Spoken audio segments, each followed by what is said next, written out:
Bem, quero aqui cumprimentar os nobres deputados, cumprimentar aqui o presidente da Casa, cumprimentar o deputado Pedro Kemp, que foi quem mediou, no caso, essa vinda nossa aqui para nos pronunciarmos aqui em nome dos trabalhadores dos Correios, cumprimentar todos os ouvintes aí da TV Assembleia e da Rádio Assembleia. E o que eu venho hoje aqui pedir aos nobres aí deputados vai na linha do que vocês vêm hoje defendendo aqui nessa casa através desse expediente, que é a defesa dos direitos da população sul-mato-grossense. Hoje, no caso, os Correios, uma empresa que tem 356 anos, está em todos os municípios do Brasil, ela vem sendo ameaçada por uma privatização e venda dessa grande empresa aí, uma estatal. E hoje, quem vai ser maior prejudicado é a população, principalmente a nossa população dos pequenos municípios. E eu venho trazer aqui e pedir o apoio dos nobres deputados no sentido de apoiar essa empresa, de defender e abraçar essa empresa como pública, defendendo contra a privatização e levar aos deputados federais e senadores dos partidos essa solicitação e reivindicação não somente dos trabalhadores dos Correios, mas da população sul-mato-grossense. E trago aqui algumas informações, inverdades ou mitos, que se prega tanto pelo governo federal, quanto também pelo presidente dos Correios e pela imprensa, que é o que se diz o porquê vender a empresa brasileira de Correios e Telégrafos. Uma da questão, Correio é deficitário. Correios não é uma empresa deficitária. Os Correios repassou, a título de antecipação de dividendo, nos últimos anos, mais de 7,5 bi para a União. Mesmo com todo esse repasse, os Correios ainda gerou um lucro, uma receita líquida no último ano de 160 milhões, ou seja, a empresa não é uma empresa deficitária. Outras questões, a partir do ano de 2014, por conta da questão de uma lei contábil, os Correios começou a apresentar no seu balanço o benefício pós-emprego, que é uma projeção futura que ele vai ter que arcar com futuros aposentados nos Correios. E isso na ordem de mais de 2 bi, que é o valor apresentado dessa questão do benefício pós-emprego. Ou seja, não há um déficit nos Correios. Outra questão que o governo muito defende e fala que é por isso que eu tenho que vender a empresa brasileira de Correios e Telégrafos. Ocorreu um déficit, um furo no fundo de pensão dos trabalhadores do Correio. Realmente, ocorreu.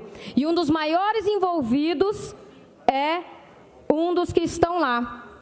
E isso ele não fala, isso ele não apresenta. E quem está pagando essa dívida ocasionada no nosso fundo de pensão não é o governo. Somos nós, trabalhadores, que estamos arcando com essa dívida. Então, fundo de pensão não é motivo para a privatização da nossa empresa. E aí vamos a outros números que também se apresentam. O Correio está em todos os municípios do Brasil e em alguns distritos. E apenas 324 unidades dos Correios gera 92% da receita dos Correios. Por isso a grandiosidade, por isso de ter os Correios. Há um subsídio das maiores com os menores. E nós aqui somos as menores. Aqui não gera o lucro, a receita líquida operacional dos Correios. Mas mesmo tendo que seja subsidiado um pelo outro, ao final do balanço, os Correios ainda é positivo.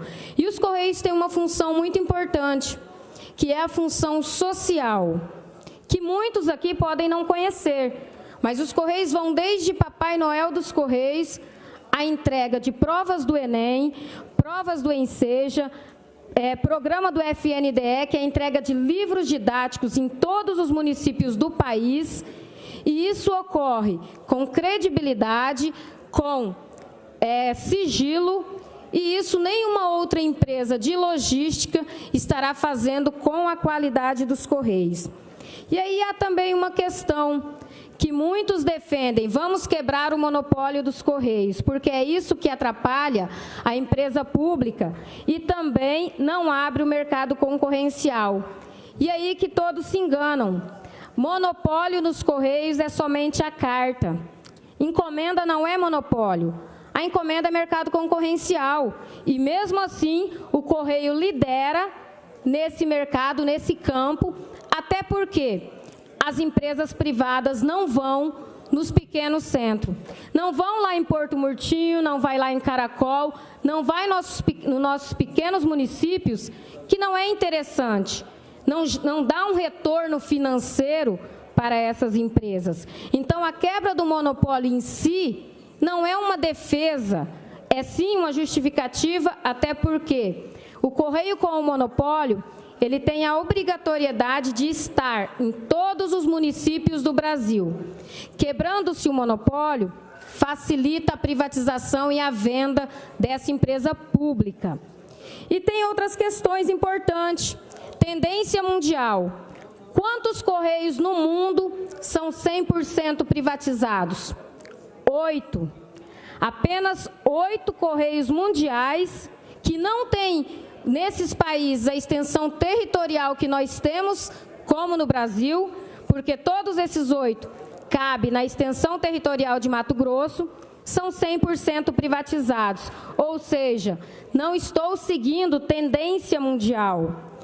E aí vamos à questão dos projetos. Até porque falar que o Correio é deficitário, que o Correio não tem mais jeito, porque não existe mais cartinha, que o mercado concorrencial de encomenda é aberto, mas temos também soluções propostas para o governo.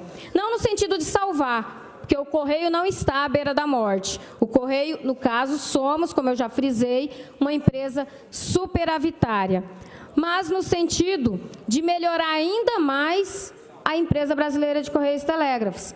E tem projetos já sendo efetivados em Minas Gerais, em Goiás, como é a questão do balcão do cidadão. Que é o que é isso daí? O Correio prestar serviços como retirada de título, carteira de identidade, nos municípios que não há a prestação desse serviço. E conforme até uma apresentação, dados do presidente dos Correios, que saiu recentemente, presidente Juarez, 60% dos nossos municípios não há prestação desses serviços, podendo ser abrangidos pelos Correios. E temos outras 2 PLs que podem ser votadas, que também abarcaria aí a empresa dos Correios, que é a PL 7638 de 2018 e 1368 de 2019, que é a fidelização postal. Que o que seria isso daí? A União, o governo federal, se utilizar exclusivamente os Correios, prioritariamente, melhor dizendo, os Correios como forma da prestação do seu serviço, de levar o seu serviço aí nos municípios. Então, são projetos que visariam uma melhoria nos Correios. E aí o que se prega não, é que eu tenho que vender esse barco furado. E aí eu digo, aqueles que estão ainda aqui no plenário, quem de vocês, se eu chegasse e dissesse, tem uma empresa que está nos 5.000 municípios, apenas 300 gera lucro. Quem de vocês compraria essa empresa? Que acumula um prejuízo há mais de 2 anos. E o presidente, no caso, frisou há umas semanas atrás, já tem 8 empresas interessadas. Algum louco aqui teria interesse em comprar uma empresa no formato que o presidente prega? Eu acredito que não, a não ser que os números não estão realmente condizentes com a realidade, que é uma empresa superavitária, que tem muito a crescer, que a empresa, no caso, que vier a comprar, poderá ser parâmetro de preço para as outras empresas, porque hoje os Correios são, poderá aumentar o custo para a população que está nos nossos pequenos municípios, para que estas tenham esse serviço, e vai reduzir drasticamente o número de unidades dos Correios no nosso interior. É isso que uma empresa privada vai fazer, porque ela não vai querer ter simplesmente os 160 milhões de lucro que o governo teve no ano passado em cima da nossa empresa. Ele vai querer abarcar ainda mais o lucro dessa empresa. E aí é o nosso pedido, até porque os maiores prejudicados serão a população nos nossos pequenos centros, que poderá realmente deixar de ser assistida por essa empresa.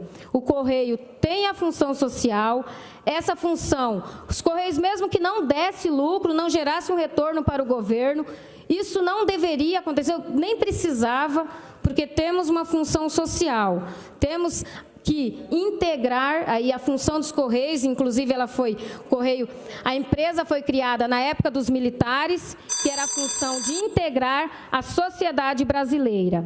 E aí eu levo aos nobres deputados esse pedido de apoio na defesa da nossa empresa. Estamos aí também com o abaixo-assinado, que aí já tivemos alguns deputados, André Putinelli e outros deputados assinando, aqueles que puderem assinar em defesa dessa empresa como os Correios. Eu acredito que aqui todos defendem Mato Grosso do Sul e todos, por conta disso, defendemos os Correios como empresa pública, empresa forte, que deve atender toda a população, sem distinção. Por isso, nós defendemos o Correio como empresa pública e é o pedido que eu faço em nome dos trabalhadores de Mato Grosso do Sul.